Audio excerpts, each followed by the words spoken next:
Hello, and welcome to Weed and Grub.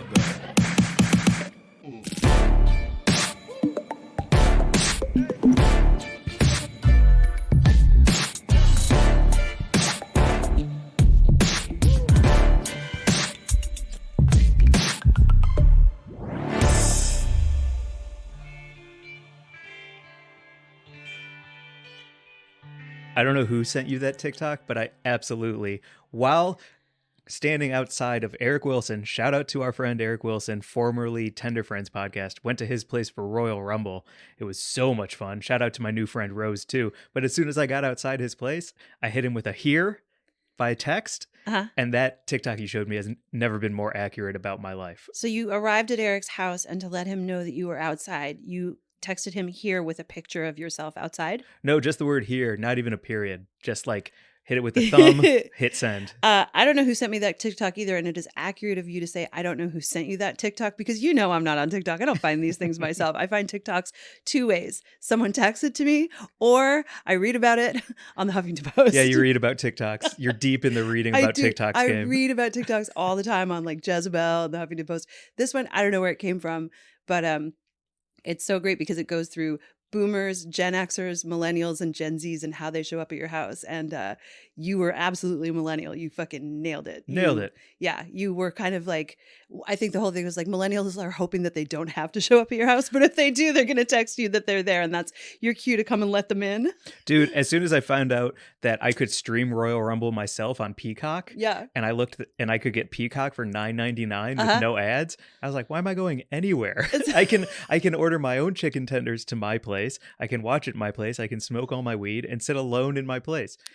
It's so. What am I talking about? I totally fit the definition of the Gen Z, sort of how they come to your house, because it was like they'll make plans well in advance. They'll text you a couple of days to make sure that they're still on, and then when they arrive, they'll also hit you with a text to let you know that they're outside, which is absolutely. I definitely always confirm plans days in advance, and when people flake on me, I'm still confused. And LA is such a flaky town. Yes, and people are constantly hoping, but I have definitely slipped into the I hope that gets canceled mindset. Because it's nice to be able to stay home and have a night by yourself when you were like stressing about fucking getting anywhere. Yes, but disagree, because I had a great time at Eric's. I just had to leave my house to have a nice time. Yeah. You know what I mean? I'm okay. I'm kind of crabby and I'm a little sleepy. So I don't know how much I'm going to smoke, because I want to bring levity and life to this one. Well, and I'm worried that if I smoke, I'm going to double down on the crab. Screaming. Yeah, I might be a fucking bucket. I think it'll help. I think you should hit that, and it's going to be a much better time for you. Absolutely. All right, Miss Peer Pressure. Well, what up, Mary Jade? How's it going, Mike? Welcome to Weed and Grub, everyone. This is a podcast about comedy, cannabis, culture, cooking, calling shit out, and cool shit that we fuck with from friends who are doing cool shit. Yeah, this is a shout out up. Yeah. It is a shout out up. Yeah, you got to hit that in order to be able I'm to already shut smiling. Thanks, Mary Jade. There you go. Hold on. Let me just talk about weed for a second. It rules. This particularly is very nice. It's just like a super, chill sativa. I mean, it's, I don't know about the whole sativa, fucking indica, whatever, but this one works for me. It's a pre-roll. I've been enjoying lately from, a company that I've already shouted them out a couple of times here, so I don't need to say it, but I'm already happier. It's delicious. There you go. Yeah, thank you. I needed that. I really needed that. Did you say you woke up crabby? Yeah. Why? I'm thinking about getting a gravity blanket, honestly. Yeah. I'm thinking about leveling up my life in the bedroom. Okay. And yes, I also mean tying fucking. Great. Love it. But like right now I just have like my 4 pillows of various shapes and sizes, my bed, and like a comforter and a sheet. And a lot of times, because I love to binge eat popcorn late at night until my stomach hurts while watching a bunch of movies like City Hall on HBO Max starring Robert De Niro and John Cusack. And like through all of that, what I really need to be able to sleep soundly, I think, is like a whale laying on top of me. I mean, listen, Archie and I are available to just come over and put our weight on you, but we can sit on your head. Archie will get your torso. I'll hold down the legs. Uh, We're available. We can do this please. for you. Please. I- Or Or you can get a gravity blanket, which I totally recommend. My sister gave me a gravity blanket a couple of years ago, and I did just this morning wake up early and move from my bed out onto my couch because in my living room I have a skylight and the early morning light is really beautiful. So sometimes it's nice to just like transfer out there for the last sort of hour of like kind of waking up sleep. And I put my gravity blanket on, and it just the whole thing was very, very copacetic. yeah. Yeah. Okay. I really am looking, and I want like a heavy one. Like, do you know what weight yours is? Mine is 25 pounds, which is surprisingly heavy. It doesn't sound like a lot, but when it's spread out over all of you, it doesn't feel like a whale, but it feels like a big, deep hug. Also, I'm now questioning my use of the word copacetic back there. So if that wasn't the right way to use it, I'm sorry, but my brain isn't quite firing right. Look, I think for we should those. cancel you. But no, listen, it's 25 pounds and it's great and it's very copacetic. Cool. Yeah. Okay. That's awesome. The other reason that I'm crabby, like I enjoy that TikTok a lot. Yeah. But like people's like I need the world to speak to me the way that I speak to the world. And when people don't talk to me the way I want to be talked to, I get very bent out of shape. Like you were telling me about how your mom was driving you crazy the other day. Oh my God, it's so crazy. But then that's like a totally... So my mom, I had told my mother that I had applied for a cannabis media fellowship that I applied for. And I was really proud of it. And I wrote like an application letter that I felt really good about. You've read it for me. And it's a doozy of a letter, man. You've done some deep, cool shit in your life. Thanks, man. And I'm really excited to just, like keep learning and expanding my cannabis knowledge. And so I applied for this very cool opportunity. I hope I get it. Fingers crossed. Hope this doesn't jinx me getting it. But anyway, applied for it, let my mom know about it. And her response to me, I was like, this is why I don't tell you about anything I do ever. Because she just, instead of replying to me about it, she just CC'd a friend who lives in Vermont for some reason, who was like... She didn't answer you. No, didn't answer me. And then she CC'd a friend who lives in Vermont, a friend of the family who's a little older than I am. It's like the son of one of my parents' friends who happens to live in Vermont, which is where this media fellowship would be through a university out there. And she was like, and she also calls me Jane. She just calls me Jane. She's never used my whole name. Ew. And so she just CC'd and she was like, Daniel, Jane is doing a course on pot. Maybe she can look you up while she's in Vermont. And I was like, Mom, there are like ways to talk about things. And for me, she has never really managed to talk about me or my life in a way that makes me feel good. And so I don't tell her a lot. And this is just an obviously like lifelong issue that I talk about a lot in therapy. But truly, like when she was just like, it sounded so dismissive to me, the way she was just like, Jane is doing a course on pot. And I was like, well, first off, I haven't been accepted. And secondly, let's call it cannabis. And third, it's Mary Jane. And fourth, fuck you. But I was so riled up by it. And I sort of attached my ire to her using the word pot. That was the thing I fixated on. Because, Jane, obviously, she's always said that. And, parents get shit wrong all the time. But I was like, why am I so mad about her use of the word pot? It feels so dismissive somehow. And I was like, that's just actually me being mad at my mom because I have lots of other friends who say pot all the time. I don't know about that. I do. One of my best friends calls weed pot. Yeah. One of my best friends that I see all the time is always like, do you have any pot on you? And I'm like, that doesn't bother me at all. I find it charming. I find it But that's whimsical. from a consumer. That's not from somebody who is from an age of the devil's lettuce. And so pot is a dismissive term in that way. I mean, yeah. And, frankly, she's like, that is very par for the course with her. Like she's not great at making me feel seen or heard. Yeah. And that's something that, that's part of my whole journey that I want to get into talking about later on here. I feel that. Yeah, we will get to that as a little foreshadowing to a recent trip you took. Ketamine. I love your voice of your mom, your head voice of reading your mom. I think that is another universal truth that we all have is the way that we read certain people's emails, texts in our head. Yes, you attach a tone to it, right? That's every why time. Email and text are so tricky because they're so subjective. And I think that, like you just saying like, I want the world to talk to me the way I want to be talked to is like, well, that's impossible and never going to happen. So what are we able to do in that moment? We're able to adjust our expectations of how the world talks to us. We're able to receive it in a different way. Well, like what can you and I do when we're irritated by these things. I like to approach things with a positive bent, even if it's negative. Okay. And then because then maybe it'll be heard better as well. Sure. Like, you know, when we were over the holidays, you were nice enough to spend some time with me to fill some time with my family. And I had a great time. Oh, that's nice. Yeah, lovely Okay, cool. time. It was awesome. And you know, we went shopping with Steve, and you had that blanket for my brother and his husband. Mhm. And you were like, what do you think of this blanket? I was like, that blanket looks great. And my dad goes, they already have blankets. And I'm like, it's not about the blanket, dog. It's about the thought behind the thing they may like. But you know what? I bought the blanket anyway. And they love it. And I know Patrick is wrapped up in it right now listening to this. Oh, man. So it's like, it's the approach. It's the thought. It's the nuance of how I engage with people is how I want to be engaged with. And when they come at me with negativity, or they come at me with like a, yeah, but, or how are you? And they're like, ugh. Like, I don't need that in my fucking life. I've got my Wonder Woman cuffs up so I can block it with my bracelets. Totally. You know what I'm saying? Totally. But I would also say that, like, when I'm just going to talk about me. I don't want to say when you feel crabby, so I'm just going to make this all about me. When I feel crabby, I assign intentions to people that don't exist, and I receive things in a way that are not meant. So I try my best when I'm receiving something from someone that I feel like, you know, don't buy that thing, they already have one or whatever, and I'm like, oh, that, you know, I feel like that's, you know, not coming from a happy place.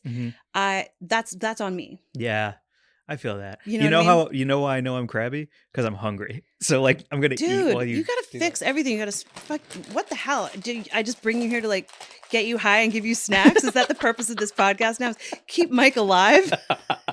You're like, I'm crabby and I don't want to smoke and I'm hungry. Yeah, now I'm gonna like eat my feelings. Well, do you want to promote all the shows you're doing right now?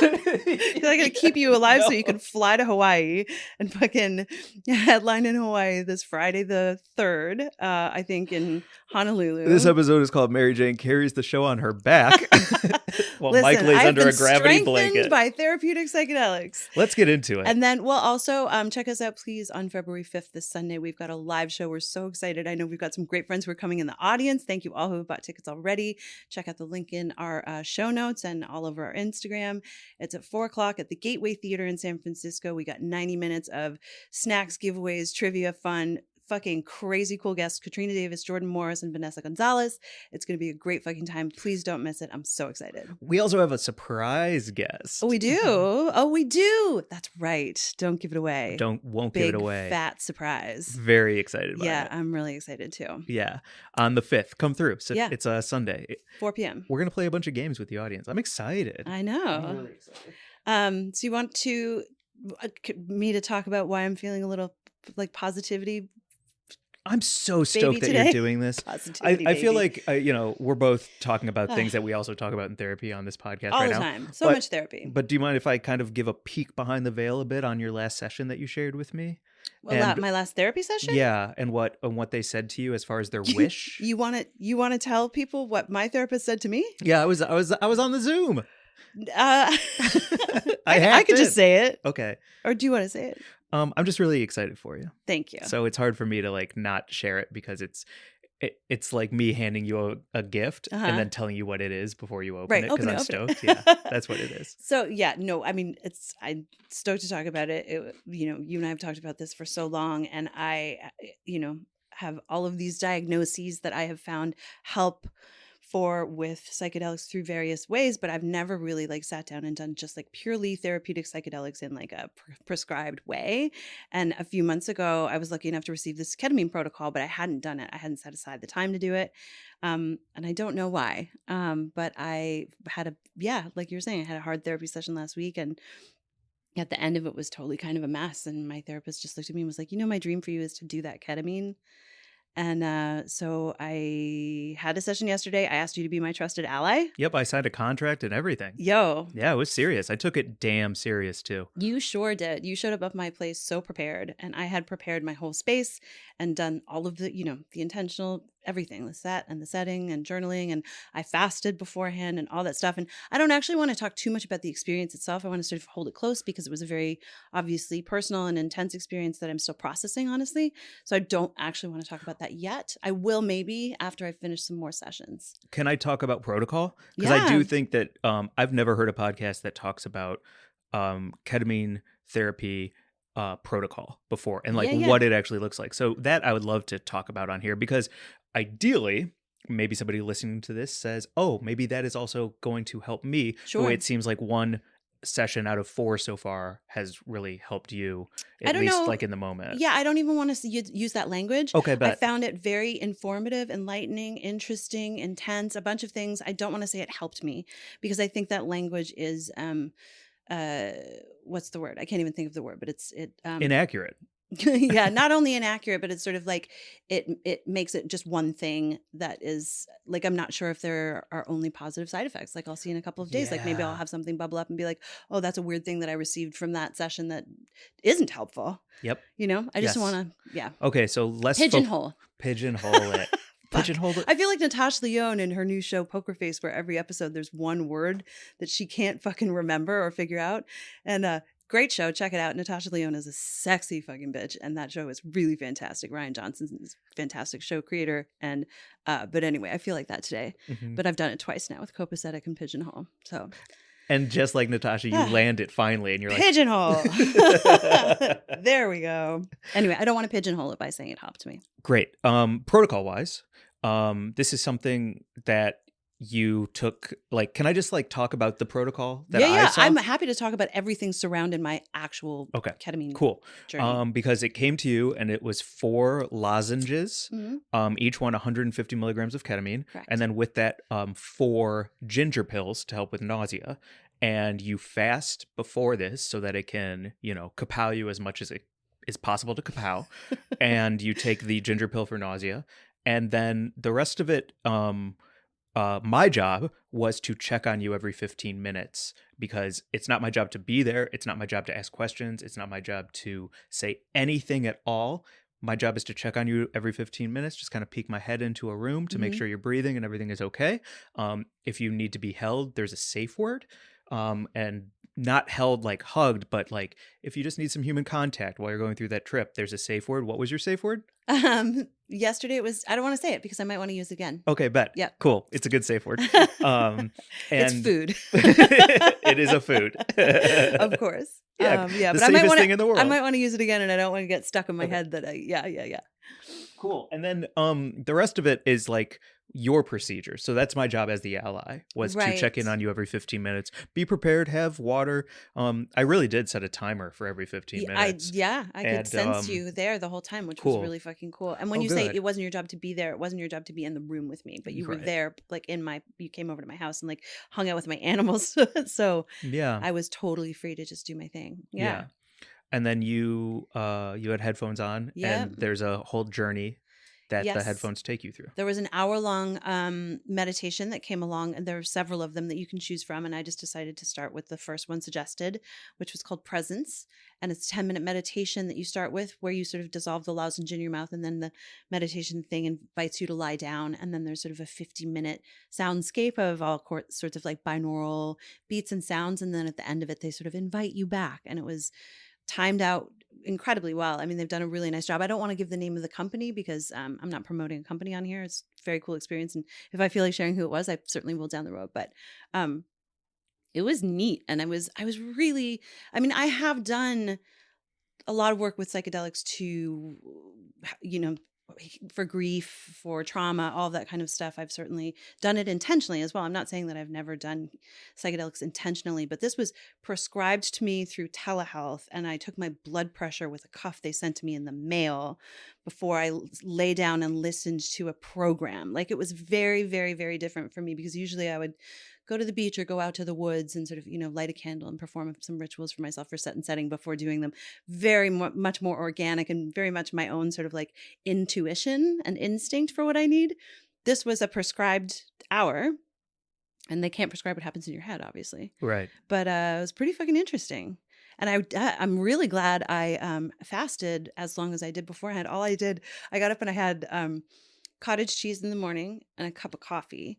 And then the session, you and I had agreed that you would come over at 3:30 and I would start at 4. Yes. So by 4:00 in the afternoon, I was, doing this whole thing. And when I woke up at 5:30, I was so hungry, and I'd been laughing during the session because my stomach was growling. So while I was like in this sort of like deep, deep, deep psychedelic trip, I could also hear this like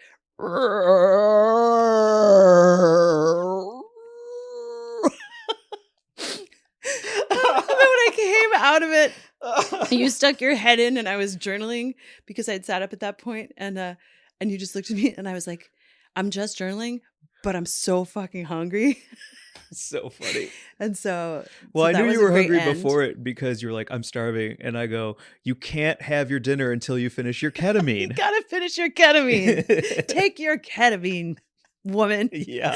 And then, oh my God. And then we ordered some Summer Buffalo. Producer Mark, I know you love that place. Shout out. We got some Beyond Meat because I really didn't want any meat after it, which is really interesting. I've like, psychedelics so often make me just want to eat plants. Mm-hmm.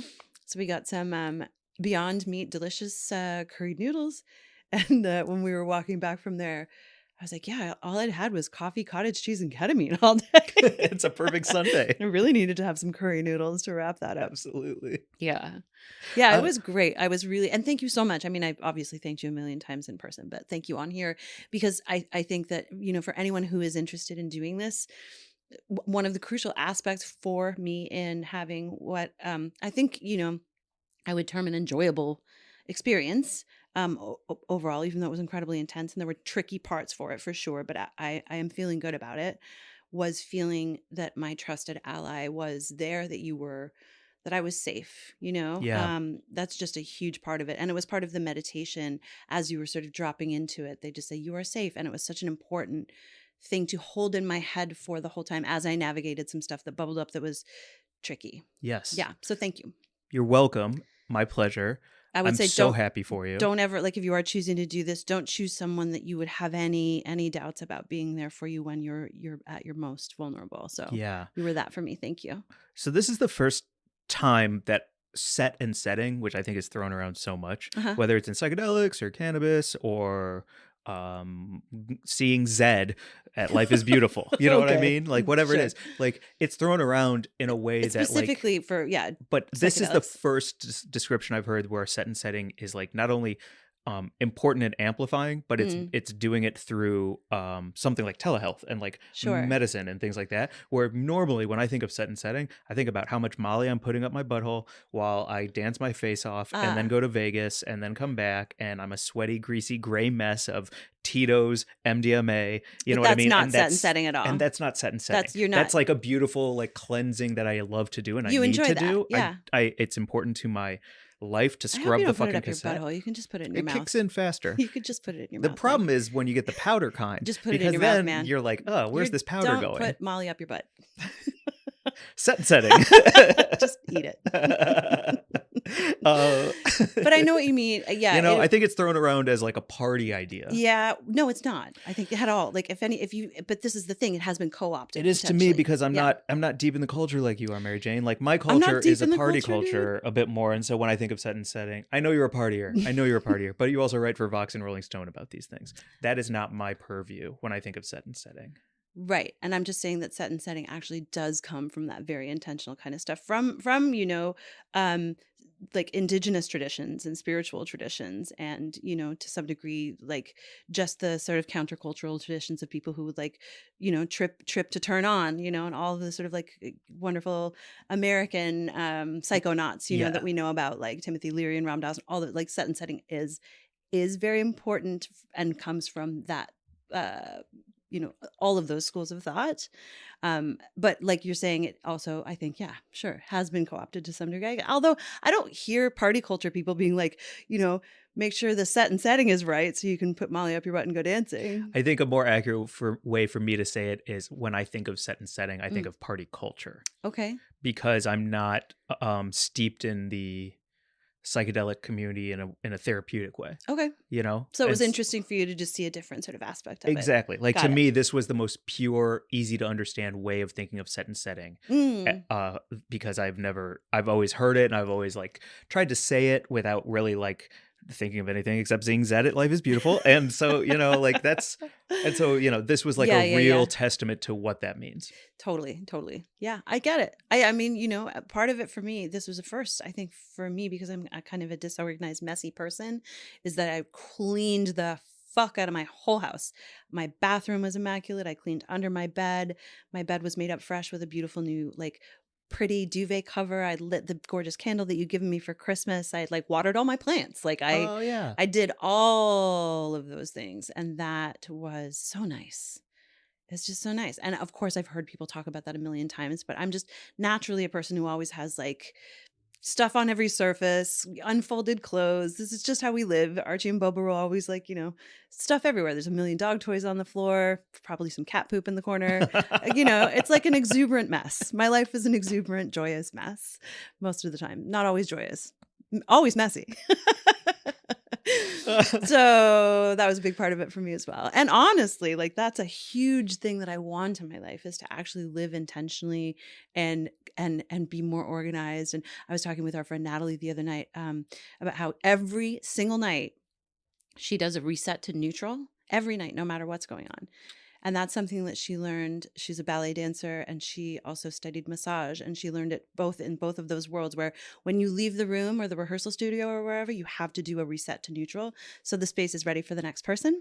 Interesting. And she does it for herself in her own house every night. And I was like, okay, so I've really started to sort of try and, emulate that and just do all of the dishes before I go to bed. Never leave a dish in a sink. I mean, I've been doing this for like 5 days, but it's nice, 5 days. I think it's like 2 weeks to break or start a habit, something like Yep. that. So 5 days means you're almost near halfway. I'm which is almost great. perfect. I took ketamine and I did the dishes, and damn if I'm not an evolved human being. Everybody should give me all of their money. Yes. Just to tell them what to do. I could be a life coach. You are a life coach now. Hey, when we cut this clip, guys, can you put a golden aura around Mary Jane in this moment, please? Do you see the glow? Thank you. Jesus. I mean, that's the worst. Like the zeal of the newly converted, right? The person who like does something 1 or 2 times and then they're like, I found the way. I think that's great. I have come around to loving that, because when I left Amsterdam, loved it so much I left Paris early to go back to Amsterdam. Yeah. And every time now that I have a moment to like squeak in things about Amsterdam, like I'm looking up when their comedy festival is, like I love the excitement of the newly converted. That means you're like having a wonderful experience that you want to share with everybody. And I think that's a very good, positive thing. It absolutely is. I think it's lovely when someone is like into something that they just found out about. It's just annoying when like someone just found out about a band that you've known about forever and they're like, oh my God, have you heard Radiohead? And you're like, well, so yeah, well, I don't want to be that on that person. note, check out Fred Again. I'm so late to the party. Oh my God, we have to talk about this. Please watch Fred Again's Boiler in London. No. Jungle. I'm listening to Jungle on repeat by Fred Again, and goddamn if that's not my fucking song of the year so far. Couldn't believe that you made me watch that for a solid 20 minutes before. Granted, I needed a break before I could watch The Last of Us with you. It was a hell of an episode. It was a hell of a fucking episode. Watching that to talk about on here, I was like, I don't know if I want to talk about this episode on here. Maybe we don't even have to. But well, if you want to see an amazing tour de force by Nick Offerman, please do. And his acting partner, Murray Bartlett. Mm-hmm. What an amazing episode of Last of Us. Also, don't want to bring that energy to the pod, really. Sure. It's absolutely fucking beautiful, and I'm so excited for where that show is going, and one hell of an hour of television that was absolutely fucking heartbreaking and beautiful, and congratulations to everyone who made it, and whoa. So yeah, leading up to it, was it afterwards? I can't even remember. It was afterwards to reset after The Last of Us episode 3 season 1. Right. I was like, I know what this party needs. We need to watch this boiler room thing with this guy DJing, and there was just a bunch of people jumping up and down for 20 minutes looking very sweaty, and you were like, it's so great, and I was like, I'm sure the music is fine, and then you were like, but watch this, and then this guy like unplugs everything and shuts the fucking vibe down. Yep. And I was like, why did we just watch this? Why did I just watch 20 minutes of sweaty people jumping up and down and then someone killing the vibe? This is like the antithesis of what I want to watch right now. I do not want to watch someone killing a vibe. Because I like watching people fail and be horrified and then being like, I will never be that person. The mortification. The mortification of like bumping into at the peak of the drop of a Fred Again set, and this guy who is just like free and flowing. He looks like a sweaty, drunken, talk about Molly up your butt. Yeah, his name was Rodney. He kept throwing up the middle finger. Interestingly, after I watched an interview between Fred Again and I think his name is Zed, And they talk about that moment, and Fred again has this like beautiful spin on it where he's like, if somebody is in bliss and present in the moment and that is an accident that happens, that Okay. means that they are swept up in something wonderful, and I will never condescend them for an accident like that when everybody is there to have a great time. I wonder if he believes that, because I feel like underneath he's like, get the fuck away from my equipment, you bunch of fucking losers. We should I ask just need Natasha some- Leone. I just need some elbow room. Where is security? Why have I been bumped by this man 5 fucking times? But of course he wants to put out the like all good vibes. You know, Mhm. see, this is what the hippie culture did for a really long time. Hippies, everyone thought they were like the happiest, sweetest, kindest people. They are the angriest, most motherfuckers. Is that right? Half of them are like fucking bioterrorists. They're like, they Oh, would, no, they would really? blow up dams and absolutely. Like some like- real Fight Club shit, huh? Yes, hippies are fucking mean outlaws in a lot of ways, and I'm not disrespecting or denigrating them. Like I respect that whole culture so much, but like that whole peace and love also cloaked a lot of rage. A lot of rage. A lot of rage. That's what the weed is for. Wow. Wow. Yeah, it gets you, feeling a little looser, a little more happy. Well, this is actually a good tie into our news story this week. Oh, Yeah. Okay. Do you want to? Can I do a little Grublik Gazette? Let's do the Grub Gazette. Okay. Brought to you by Archie. This week, Archie is here on the couch with me, conked out like a little rock star pirate. And we can also shout out Oh. who has it. Oh, let's shout out Who Has It. Awesome. Yes, I got these hippies out of this fantastic snack box. We've been hooked up with so many amazing boxes containing fucking amazing snacks, candy, popcorn, Christie's potato chips, hippies, chocolate, drinks, and weed. And it's just, they're so great. You can check them out at whohasit.co. Yes, and use code Weed and Grub, and we're doing a little affiliation thing with them because Steph is cool as shit, and they have fucking Twix popcorn. Oh my God. Oh man, the Twix popcorn is All the candy so popcorns. bomb. Yeah, they brought a bunch of boxes during the Comedy Store show, Blazers After Party, and they hooked up everyone on my show. Oh, the night Quentin Tarantino was at the Comedy The Store? night and you Quentin had a show? Tarantino was there, and we might have said what's up to each other and a little head nod here and there. Dope. No big deal. Your show was great, by the way. Thank you, Mary Yeah, Jane. it was a really good show. I really appreciate that. Thank Yeah, you. It was a lot of fun. And so Steph and Who Has It came by and hooked everyone up with gift boxes. So go to whohasit.co, use code Weed and Grub, and just go through their whole selection. Make a gift box for your friends, make a gift box for yourself, make a gift box for your friends' friends if you're looking for new friends. And Mark, what did that say? Quentin Tarantino, did he suck any toes? No, Yes, come on. absolutely he did. You think in the bathroom? Definitely. No, I hope not in the back. Moving on. Yo, you know that there's some I'm like gonna barefoot vomit. girl, her Please. heels I off in the cannot. bathroom. It's not okay. That is not an okay thought for me. That He's makes me- banned from the beach. Do you know that? What's the news? This is from High Times, and Excuse me. I chose this news story for a couple of reasons. Nike challenges a trademark of a hemp company whose slogan is "Just Hemp It." So recently, Nike filed a trademark complaint against CBD company for trying to use the trademark "Just Hemp It." Just hemp it. Yep. So as we all know, Nike is one of the largest footwear and athletic gear companies in the world, and this is a Texas. Excuse me. Sorry. And this is a Texas-based CBD company called Revive Farming Technologies, who filed their own trademark on Just Hemp It in 2019. Okay. And now cut to a couple years later, and Nike's like, you can't do that. Right. There's a couple of interesting parts of this. One is under the Lanham Act, Section 43C, and then a bunch of numbers and letters, Nike said you can't use any type of version of Just Do It because it falls under the famous phrase category. Sure. So there must have been some huge court case where it was like any version, like Famous phrase. like, ba ba ba ba ba. Is So that means I can't famous. say, okay, do you recognize this? Where's the cheese? Yes. Would be a You'd takeoff on. get in trouble with beef companies Where's far the and beef? wide. Right. Absolutely. And so through that was a great example, Yeah, by the thanks. way. I was on the fly, man. It was Came so up with sick. a hot example. Like, damn. Sick. Got cheese? See that ketamine brain turning? I'm like, oh my God, brilliant. She's flying. This isn't the first time that Nike has had problems with this. No, I'm sure they're fucking litigious as fuck. They do it all the time. They smash small companies all the time. Ugh. I'm going to put a little asterisk there because I want to tie this into sneakers in a moment because there's something really interesting I want to talk about.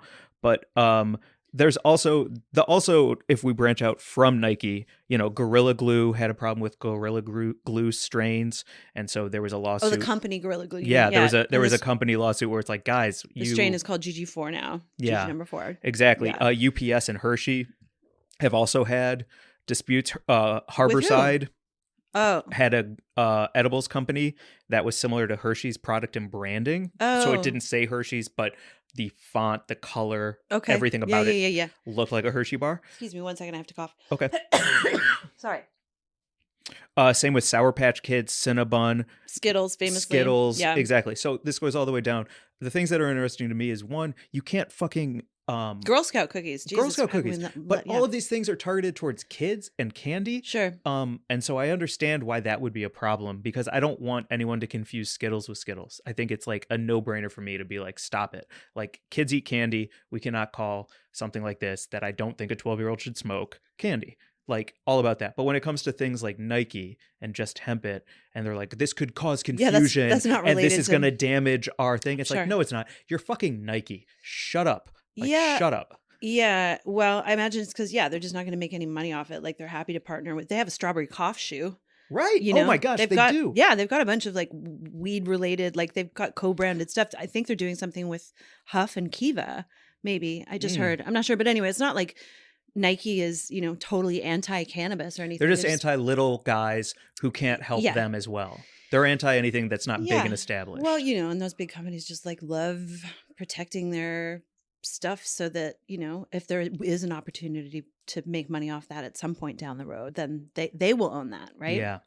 That's such a double standard. I kind of understand it when you put it in those terms. Like, if I was a huge company like Nike and Apple wanted to do a fucking vape with me, some vape tech, I'd be like, yeah, of course. And it'll be called Just Vape It, and we'll use Apple tech and it'll be fine. But if a tiny company wanted to come out with a Nike vape and call it Just Vape It, I'd be like, ooh, you ain't big enough for me to fuck with. Of course, it's just like anything else. You don't want to piddle around with the piddlers. Yeah. Yeah. This also ties into some CBD news that I'm actually writing a story about right now for Vox. That is, the FDA came out with a statement that they're not going to regulate CBD. Like, everyone was sort of hoping, after this huge boom of CBD over the last 5 years, there have like been, everything from like dog treats to face washes to supplements and, all kinds of stuff. And so everyone has really been hoping that the FDA would finally come out with some sort of regulatory thing and say like, yes, it is, under FDA rules, we are going to allow this as a supplement or whatever. And instead, they just came out with this huge statement that was like, not only are we not going to regulate this, we're going to say that like we need Congress to like make a special set of rules because of the nature of the substance, basically, which is, because it's cannabis related.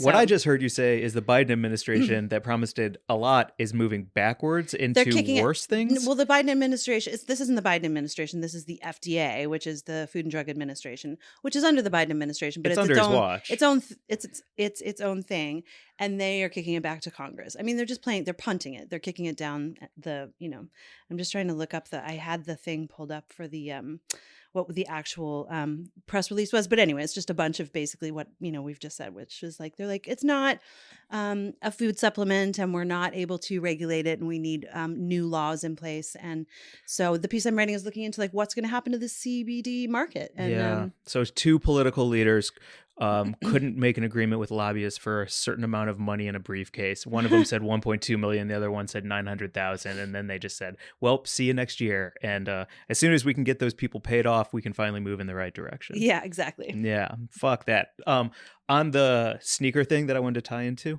there is a guy named John Geiger who is a custom sneaker maker. He just makes all his own sneakers, and his stuff really blew up. And he would take Nike silhouettes like an Air Force One or something like that, and then he would put his own spin on them, and they were just like gorgeous, but they were obviously based on this Nike silhouette. And he grew in such popularity that he's really making a lot of money. His custom things are on like football players playing in pro games, like all this stuff. And eventually Nike just sued him and cease and desist, and is like, you're stealing all of our IP, trademarks, everything, and you're profiting off of it.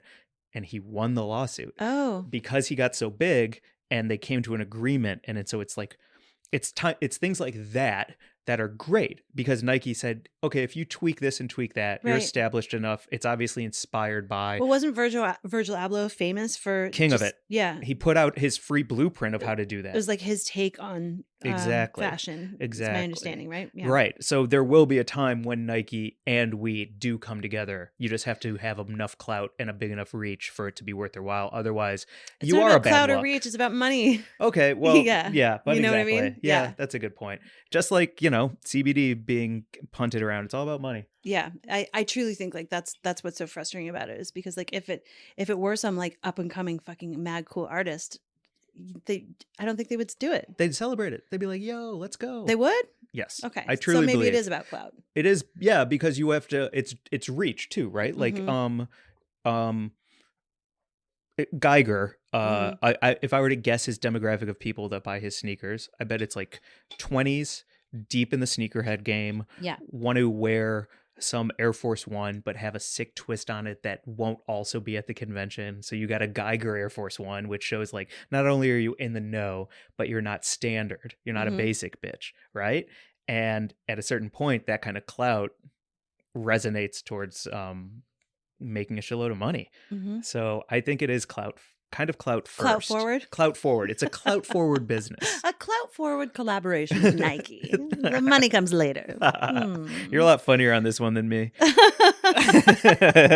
Well, you are crabby. No, I'm saying it's a compliment. I don't know. I don't think I am at all. I keep track every episode of laughs. Oh my God. Who? My laughs? Each. How can you keep track of each of our laughs? No one's laughing. It's just us. You're keeping track of imagined laughs. Imagine laughs. Oh my fucking God. And then I go home and I add a little to my little score sheet that's taped under my dresser so no one can see it. Oh wow, that's imagined laugh tally is. I'm okay.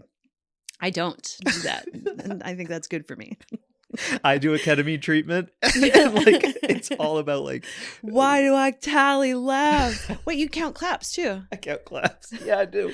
I don't think that certain people deserve a full 10 claps from me in the audience. Right. I'm a heavy, I'll give you 3 to 4 for most things. A 6 is a massive compliment, but 10 claps, boy, you better blow my fucking dick off. Wow. Yeah, so I do count claps. Okay. Claps and imagine laughs. I would like anyone to write in and let us know how many times you have laughed during this episode and how many were Mike's and how many were mine. And then we'll see if that matches up with your imagine laugh tally. Truly, if there's anyone out there willing to do this, we will send you a box of something fun. Yeah, a bunch of funs. Yep. Great. And I'd love to win. You can't curry favor. Dude, man, you're all fucking crazy Ooh, today. Curry Favor is a good name for a restaurant. That would be. Right? I would go there. Yeah. Those curry noodles last night were real good. Damn. Yeah. Yeah. We had a couple more other things on this list, and we also have an unboxing to do. I know. What do we want to get to? I was going to think. Okay. Am thinking. Okay.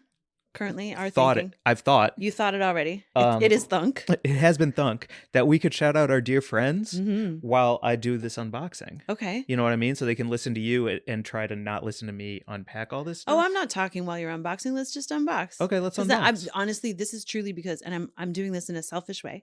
It's because I get anxious when I am trying to do something while something else is happening. And you are a multitasker. So I could unbox that stuff while you talk if that's what you want to do. But the anxiety that I felt a little stab of trying to talk over you doing something because my brain literally shuts down. Oh, I'm really good at singular focus to the point that it alienates people and makes them multifocus in like, what's the word I'm looking for? I'm so focused. I can't think of the word. Because I feel like I am so if I am, I can't do that. I can't talk while you do that. Okay. I'm basically having a fucking meltdown about trying to talk while you're unboxing. Yeah, you put your hands on your side of your head like horse Remember blinders. You asked me last night if someone actually puts their hands to their mouth when they're scared or shocked. Like someone did it in Poker Face. We were watching Poker Face and something bad happened and the actor went like, and then you're like, do people really put their hand to their face when they're shocked? Absolutely. Yes, they do. Really? Yeah, I do it. I do it all the time. Like 3 times a week. Yeah. Yeah. I'll see something and I'll be like, oh my God. All the time. I believed you when you just did that. Yeah. Wow. Okay. Yeah. I truly have never believed it. I put my hand to my face the other night when I was walking in West Hollywood with Archie and I don't know what I ate. maybe some egg salad. I was gassy. And I was walking Archie around West Hollywood, quiet, beautiful, leafy streets late at night. And I came around a corner with Archie, and there was just some guy out for his late night stroll by himself, you know, also just enjoying the quiet evening air. And as I rounded the corner, I burped so loud in his face that we didn't even say anything. I just turned to the left like a fucking toy soldier in the Nutcracker and was just like, and just like, and then I was like, I was oh my godding it with my hands to my face all the way home. I was like, oh my god, noise. Thank you, Mark. It was disgusting, and I'm so sorry, my sweet neighbor, whoever you are. God love you. God love you. Ugh. Oh, It was that's fun. gross. That is gross and It was funny. disgusting. It was awful. Anyway. Before we unbox, let's shout out Candy is Dandy. Oh my God. Yes. Candy is Dandy. Our new friends. Fucking so excited about this pod. Mm-hmm. It is obviously about candy. It's a podcast that's entirely devoted to candy. And each week they have a different candy that they rate and review. I'm halfway through the first episode. Yeah. Because they just started it. Yeah. I've already left a 5-star review. Okay. Just so everyone knows, because it is really great. But the first one is about Snickers. Yeah. And it's like the history of Snickers. They cut it and they examine it. They get deep into the nougat and what nougat means. Wow. Like, it's a real fun deep dive. I'm really enjoying it. We've learned that some of their other eps include things like they have evidently discovered the connection that Butterfingers has to the atomic bomb. Okay, so when that up comes out, I'm so excited. Or maybe it's out now. I'm not sure. It's fucking exciting. And they have they've tasted way too many peach rings with Comedy Bang Bang's Carl Tart. He rocks. Fuck yes. Yeah. So cool. Oh, have you ever heard him do Carmen Sandiego on Comedy Bang Bang? No. Or no, he does the commissioner from Carmen Sandiego. He says gumshoes a lot. Speaking of Candy is Dandy, gumshoes. Yeah. Fucking A. So good. They're out now everywhere you get your podcasts. It's called Candy is Dandy, the Candy Review. Make sure to check them out. We'll link to them in the show notes as well. Absolutely. I mean, there is no other candy podcast out there. Not that I know of. Not that I know. Oh, and the other fun thing that they do is you buy the candy. They let you know what the homework is. So you do I love homework for a pod. I have a couple that I listen to where it's fun to like either watch an episode of TV that they talk about or I know Doughboys, it's like so awesome to like always follow along with where they're eating. So I'm like so excited to or I hope they do I'm imagining they're going to do candy from around the world. So I'm here for all of the Canadian and English chocolate. Ooh, Very yeah. excited. If you need guests, I would love to talk about Mint Arrow. Mint Arrow is delicious. That's the one that has I hit the mic. That has the air pockets in Yes, it. It's all like the a arrows. pockety. Yep. Mm-hmm. Oof. It's so good. And Mint Arrow is the tippity toppity top notch. Awesome. Titty bang bang. Candy is Dandy. Candy is Dandy. Check them out. So excited. Do you want to give a little background to this baby? I don't even know anything about it other than it's a box of goodies from our dear friends at Puffco. It is our dear friends at Puffco. They sent it to both of us. Mm-hmm. You're holding it real tight. Was, I do a bit more dabbing than you. It's probably gonna live at my place, and they just sent that email and it said gratitude. What's your address? Oh yeah, like come on y'all. Thank you, Roger. And it's our friend Betsy who we met when she wasn't at Puffco and now she's working at Puffco, which is so dope when cool people in the industry come together and just work it. It's always so nice. Okay, so here we go. Maybe I'll do this unboxing this way. Okay, you can do it that way and then hand me things. What the fuck I knew it. I knew it. It's the new Puffco droplet. Yeah. It just dropped. Hey. Are you? This is so sick. Hand it over. There's two of them too. One for both of my hands. I get one of these. Here, I'm going to pop mine open. Let's see what this is. I pretty exclusively use all Puffco products for dabbing and stuff. And I love the Proxy so much. Yes. I carry it everywhere with me. I use the Cupsy because I don't really dab, but the Cupsy is a little flower coffee cup bong. And I use it all the time. It's so fucking handy. You can just keep it in your fucking car. And Puffco's it, man. They just get it. So they just get it. I'm opening this up. I don't know what this is. The droplet This is beautiful. Oh, it's a glass. Whoa. Look at that thing. What the fuck? Okay. Quick start. Fill water with... Oh, this is for the Proxy. I see. Oh my God, it's beautiful. You don't have your Proxy here, do you? I don't have it with... Oh, wait. No way. Did they send a Proxy to you? That's I'll get the fucking rad. packaging away from the mic. Oh my God. Mary Jane? Yes. Yes, we got proxies. Wait, not only do we get proxies, but we got the silicone ones. And the silicone Oh. ones are for people like you and I who drop things all the time. Okay, I'm not going to try and like crack into this because it's going to take too much time on the pod. But basically, yeah, the proxy is their modular vaporizer. It's like the coolest fucking thing. It looks like a Sherlock pipe.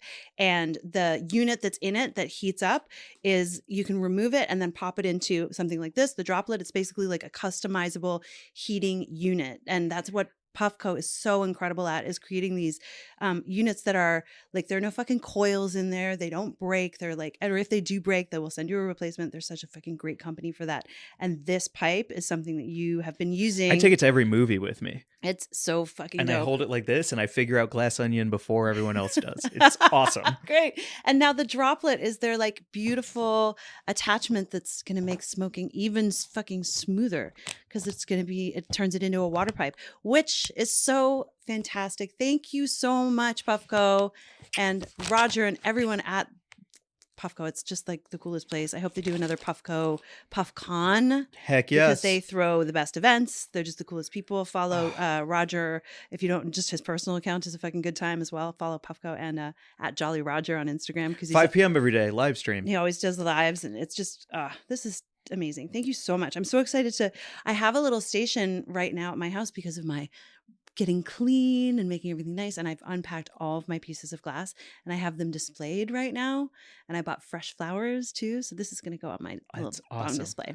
That's awesome. Yeah. Oh man, I am stoked. I might Thank not go you. to the Comedy Store tonight. I might go get like Dave's Hot Chicken and just get ripped, because I have an hour left in Heat. Yo, I haven't seen Heat before, and I was getting yelled at by Dave Wade at the Comedy Store. Great comic, Dave Wade. He was like, "You never seen Heat?" And I was like, "I've never seen Heat." Al Pacino, Robert De Niro. I might not go and just get fucking puffed. that sounds fantastic. Oof. I hope that you have all of the delicious things to put in your fucking droplet and enjoy. Oh, I do. Good. That's the other thing. Roger is so generous, man. He's given me like not only an education, Yeah. but he's also been like, if you want to know what really great dabs taste like, Mhm. here's a little something. And I'll try it and I'll be like, oh, okay. I am starting to understand the difference between products. Yeah. And that's like important, especially when it's a concentrate that is going to like shoot me to the moon. Yeah. I want to put something good in my body Awesome. so that when I get to the moon, I can take off my mask and still like have a good time. Yes, and that is a great place, I think, for us to also thank you so much, Puffco. Thank you for these. I'm so excited. We'll put this on our story too, and like of like it in action for sure. Yes. That's a great place to shout out some other friends, because we had an incredible week seeing some cool stuff happen, including Potluck, which was a Year of the Rabbit celebration at the iSpire headquarters in Venice. And we ran into our friend Nima from Cannabiotics there, and Nima shared 2 new cultivars. I don't know if we're allowed to even talk about them because it felt like a Supreme drop. He was like talking about how I really actually want to reconnect with him and talk about how they're doing what they do, because when we interviewed them a long time ago, like right when we started this podcast, we went to Cannabiotics and we talked to Nima about everything that they were doing at their facility here in LA. And they were just starting their genetics testing and seed lab.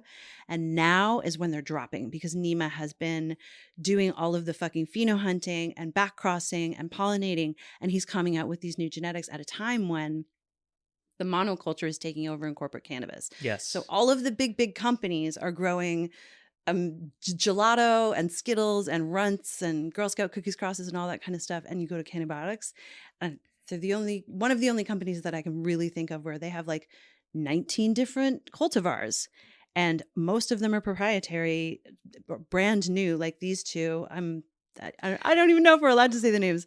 We can't say the names, but when I go to like dispensaries like Artistry and stuff like that, they always have a Cannabiotic spot, and the price point is higher than you might be like, oh my gosh, that's a high price point. But it's kind. It's fucking kind, and it's sold out, and it's like if you're looking for great weed, always that CBX is it. It is a no fail. Yeah. Cannabiotics with an X.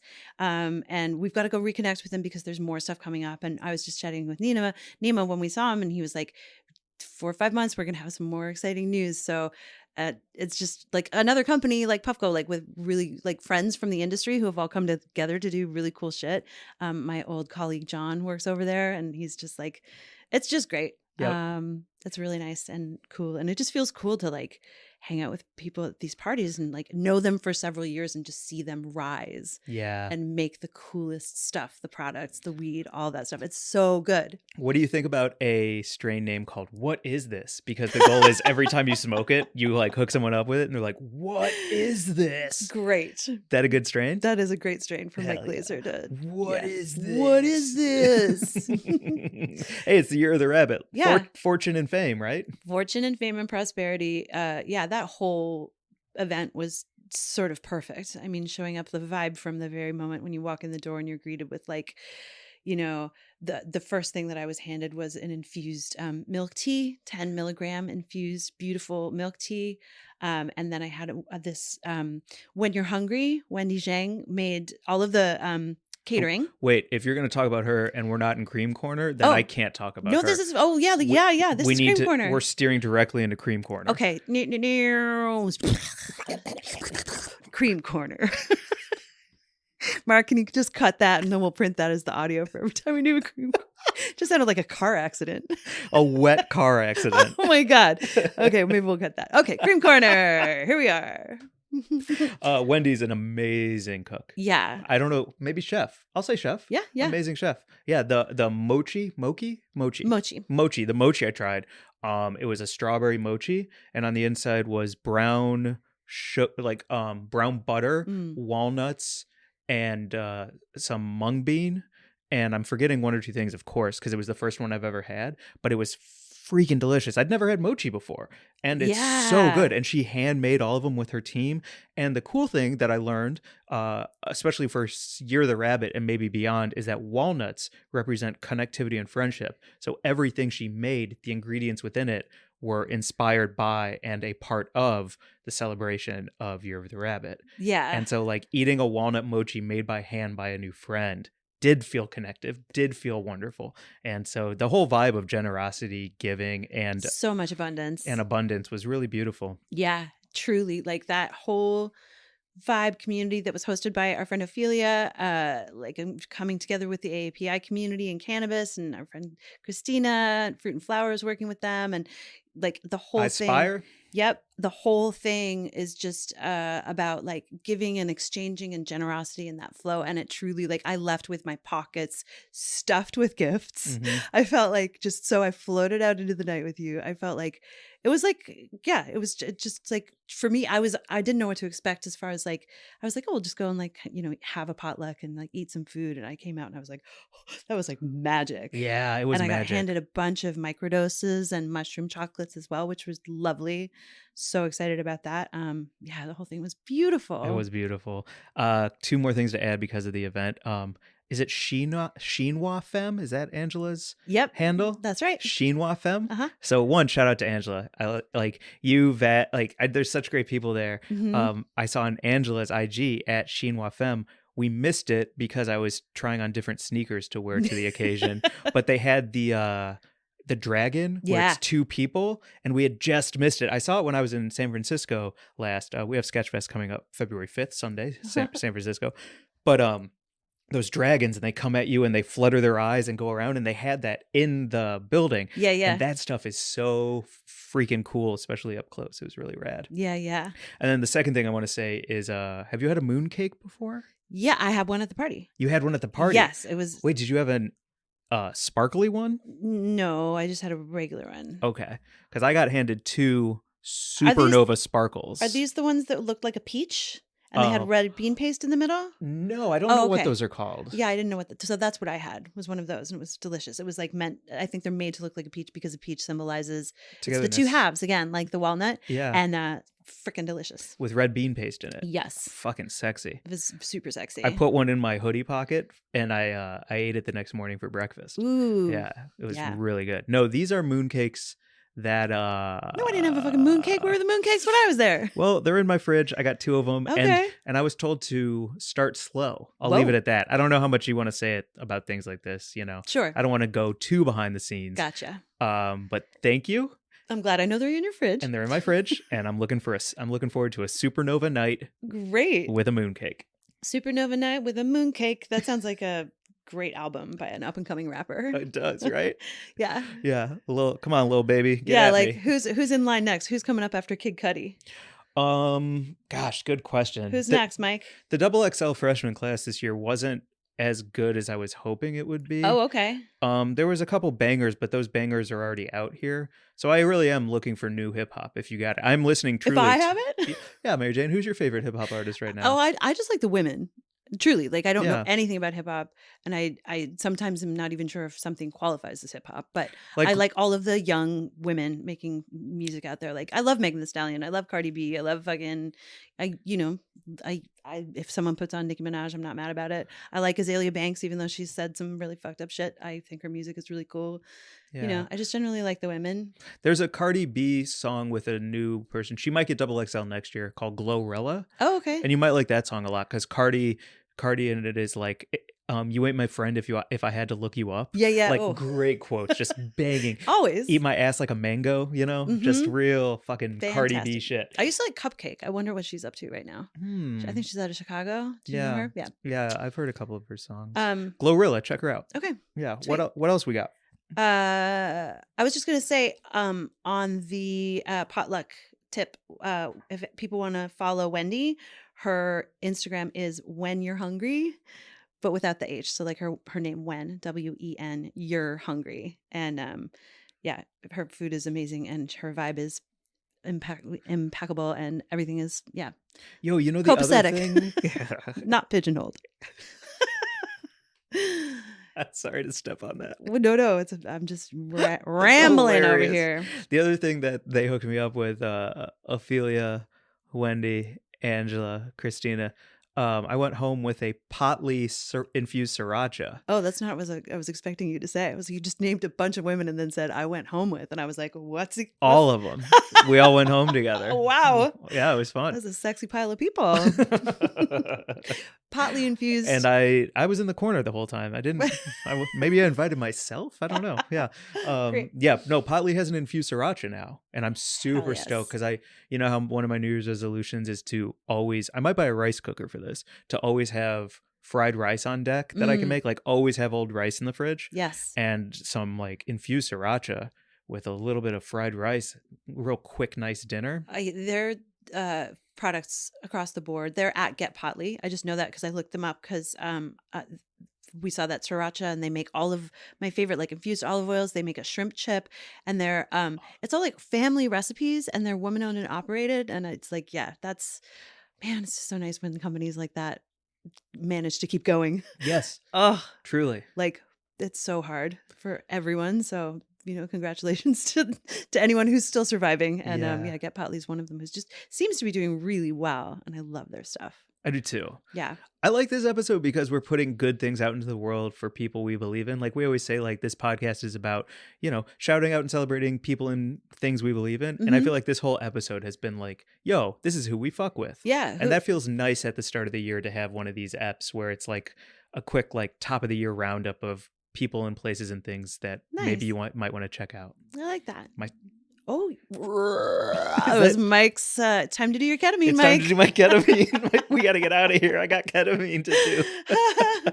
Shout out to Sticking on Toes. What? Oh, Sucking on Toes. Producer Mark weighing in with a fucking deep cut there from a Tarantino joke that almost made me throw up. So shout out to Sucking on Toes, not bathroom toes ever, please God. Well, next time let's talk about like have you ever's like tame have you ever's like sucked on a toe, like, you know what I mean, nothing like crazy, but I think that'd be funny to do like a have you ever. Have you ever? I would love to play a have you ever game with you. Yeah. Oh, great. Okay, well look, I got to get to my ketamine, otherwise you know. Yeah, I mean we have stuff that we kind of didn't get to on our list, but I'm actually okay with it because like it's what? all like we have time if you want to do it. No, it's actually okay. I think I was just going to shout out to microdosing and going to museums because we did at that iSpire event encounter some wonderful people with some delicious treats, and I enjoyed them when I went to the Getty on Saturday, and I was struck by how part of for me being in a museum, especially when you are microdosed a little bit and you're sort of like more aware of everything's slightly enhanced, is that it is as much about the space in the museum as it is about looking at a piece of art on the wall. That's nice. And I was just so struck by that, like going to the Rijksmuseum with you in Amsterdam.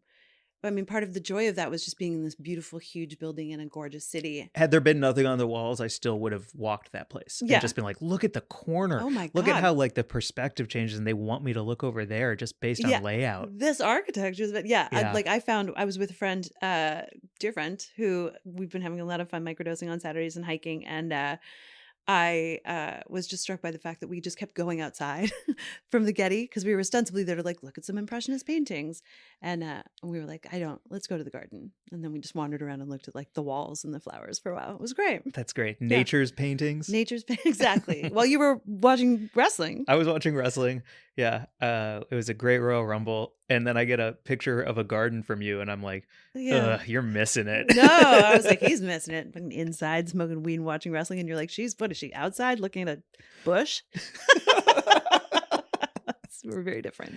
That is like a top thing for me. I'd like to do sometime is to like go to the museum. Yeah, microdose at the museum. That'd be a good microdosing at the museum. Yeah. There are so many in LA too. I mean, I would microdose and go to any sort of art exhibition, gallery, zoo, botanical garden, museum. You know, we would occupy a whole year of it. You want to go with me? Oh, I think no, because I don't want to infringe on like that great friendship that you have with this person where you both do things like this. I don't want to insert myself in that. All right. Well, I'm just inviting you to do something. I'll probably like show up there and be like, oh, hey guys. Oh, hi. Hello. Hey. Huh. Well, I guess I'll tag along. Hi. Great. I'm wearing like, is Mike following us? And I like duck under my steering wheel. Like you don't know my car. You're invited. Thank you. Yeah. I probably will say no, but thank you. Dude, you got to say yes. Ugh. Say yes to everything. Ugh. Say yes. I'm a millennial. You've got to come microdose with me at a museum. Yeah. Say yes. Yes. Okay. Yes. Good. Damn. Okay. Yeah. Yeah. There was something you made me just think of, and now I can't remember it. Oh, I don't know. It was about microdosing and friendship. Just how great it is all the time. I don't know about that. Oh my God. Let's just do Buds of the Week and get out of here. Okay. Oh, I remember it. Okay. I also would have left if I was in the Impressionist section. I think is that the one with fat babies and women and women's breasts? I'm sure that there are fat babies and women's breasts in the impressionistic, but no, the Impressionists were the ones who started just like really abstracting their paint strokes. So instead of it being like an artistic rendering of a sky that looks like what you're looking at, it would be just like sort of like an idea of what the light and everything looks like. Oh, so do you know what I mean? Like it's like a trip. It's like this is my version of the sky. This is an impression of the sky. An impression of the sky, right. Exactly. Oh, yeah. I do enjoy that stuff. I hate fat baby Jesus stuff. Yeah, fat baby Jesus stuff is older than that. Okay, much older than that. There was a lot of fat baby Jesus stuff in the Rijksmuseum. Yeah, but that's like Dutch masters. That's much, much older. The Impressionists were like the second half of the 19th century, early 20th century. I think you're talking about stuff that's like 16th, 17th century, maybe. Yes. We need to get an art historian on it. Katrina Davis. We can ask Katrina. She has our podcast Podvant Garde with our friend Andrea. Oh yeah, we'll ask her on Sunday. Yeah. Okay. Sweet. Yeah, because I really like Rothko. I think from 1900s. Like modern art. Yeah, I like modern art a lot. I like furniture a lot. Mm-hmm. Photography does nothing for me. I think, well, that's not true. If I'm in the photo, it does a ton for me. But if it's a selfie, but if it's all good. I love it. I think you would have enjoyed this particular exhibit at the Getty. There was an artist named Uta Barth who we didn't know anything about, and we were just totally blown away because it was like huge photographs, but much of the photograph was empty space, and the photo would just be occupied by like a tiny bar of windows at the top and gravel at the bottom, and the rest of it is a wall with, you know, sort of textures and patterns, or like the very, very top of the back of a couch and a wall in sunlight, and you're really not seeing much, but it's so conveying a mood and a moment in a fucking amazing way. I think you would really like that. That sounds beautiful. But she's obviously a modern artist, so yeah. Okay. Yeah. The way you described that was like wonderful, Mary J. Thanks, Mike. Wow. Dude. All right, let's get to Buds of the Week. All right. You want to go first? Yeah, I'll go first because it's Ophelia. It's our friend Ophelia Chong, who truly is, a person that anyone who meets her knows exactly how fucking fantastic and special and amazing she is. She does so many millions of things. I can't even remember all of them, but she is the founder of Potluck, and she stockpot images and Asian education and cannabis, and she's at Ophelia Swims, and she does all sorts of cool stuff with plant medicine and healing and art and design, and also just like and oh yeah, she did. Oh, so yeah, she designed the clit entrance. Mike, that's such a good clit that you did. If you're watching our YouTube, shout out to Mike, who just did like sign language, and I immediately got it for what a clit looks like. Thanks. Good job. So Michelle Luke threw an event called Mushwoom, which was a rave, an all-day rave. And I wish I'd known about it in advance because I would have loved to check it out. So I hope it happens again. But Ophelia and another artist were asked to design the entrance, and it was like a huge vagina with a big glittering clit at the top that you walked through to get in with LED lights. And she told us at the event that the pubic hairs were pipe cleaners. Yeah. She was like, gluing pipe cleaners on was so much work to do the pubic hair. But, you know, she just gets up to cool shit all the time. So at Ophelia Swims is one of her handles on Instagram. She's a woman of mystery, always doing a million things. Great butt of the week. And also check out our episode with her. She's an OG Weed and Grub guest. She is an OG Weed and Grub OG, guest. like episode 20 something. Oh my probably. gosh. Yeah. Cool. Yeah. My butt of the week this week is our friend who we met in Alaska 5 years ago at this point. And the night of my Comedy Store show, 10:30, next one is March 8th, Wednesday. She was on the show before. I was like, whoa, Mary? She was like, what up, Glazer? And we hung out. So please follow at Mary Santora Comedy. Her name is Mary Santora. She's a phenomenal comedian. She's based in Cleveland now, and she's the co-host of the Alan Cox Show, which is a drive show. A radio show? A radio show. Well, yeah. But it's like during traffic. So it's like a Yo. big responsibility to be Huge. funny and entertaining while people are in their cars commuting. So props to you, Mary, for being trusted with that. Yeah. And it's because you're so funny. And she kind of comes here and she goes to LA quite a bit and then back to Cleveland. If you happen to live in the Midwest and she comes to your city, you gotta see her. She's so great. And then if not, you can check out a lot of her reels on her Instagram at Mary Santora Comedy. And when we met Mary at the Before You Die festival, like she was at the beginning of a big personal evolution that I think, you know, has been so fucking amazing to watch her climb and rise and like just treat herself incredibly well and get better all the time. And like her career has tracked with all of it. And it's just neat to know her on a personal level, to just like chart that, just like, oh, here's what you do if you work really hard at, you know, just treating yourself in a way that is going to work for you. True. Yeah. You know? With a little discipline and She's a lot inspiring. of gumption. Yeah. Discipline and 100%. gumption. Dang. Those are good words. Yeah. Yeah. Well, let's get out here so I can eat a bunch of snacks and get ripped on some puffs. Dude, the droplet. Yeah, thank you to all of our friends who are so generous. I mean, honestly, we're surrounded by a bounty of goods all the time. Super grateful to everyone from Who Has It to Puffco to all of these friends. If you look at our YouTube, you can see snacks and things on our table here, and you know, to Petty Cash Studios for hosting us. So Yeah. we just know good peeps. Would Thank you say that we're all allies? What as opposed to Nemesis? nemesis? Nemesis? Yeah. I don't want to pigeonhole us. Well, this has been a copious episode, Mary Jane. It's a bit copacetic Copacetic episode. Copious and copacetic. Email us at wg@weedandgrub.com. Find us on Instagram at weedandgrub. And please, if you have a moment, give us a star, give us a review on iTunes. We're climbing in the ratings. It's been really nice. Help us get into more buds' ears. If you like what we do, come see us at Sketchfest. And anything else? Yeah, I want to beat Bert Kreischer on the podcast list. Oh, God. So I want us, if you're out there, tell 2 buds each so that when the iTunes lists come out, we're above Bert Kreischer. That's my goal this year. Holy smokes. Let's do it. Okay. All right. Great. Bye, everyone. Bye.